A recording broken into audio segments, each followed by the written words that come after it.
तर देशभरामध्ये काँग्रेसकडून आंदोलन केलं जातं आहे आणि त्याची ही दृश्य आपण पाहतोय। नीट पेपर फुटी विरोधात आंदोलन केलं जातंय। काल राहुल गांधी यांची ज्या प्रकारे धरपकड झाली त्याचा निषेध करण्यासाठी काँग्रेस आज देशभरामध्ये आंदोलन करते, तसा इशारा काँग्रेसने दिलेला आहे। आणि ही काही दृश्य आपण पाहतो आहोत पुढारी न्यूजच्या टीव्ही स्क्रीनवर।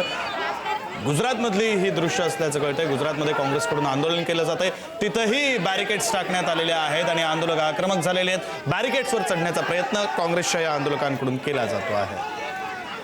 ही नागपूरची दृश्य आहेत, महाराष्ट्रातल्या नागपूरमधली ही दृश्य आहेत आणि नागपूरमध्ये काँग्रेसचे कार्यकर्ते आक्रमक झालेले आहेत।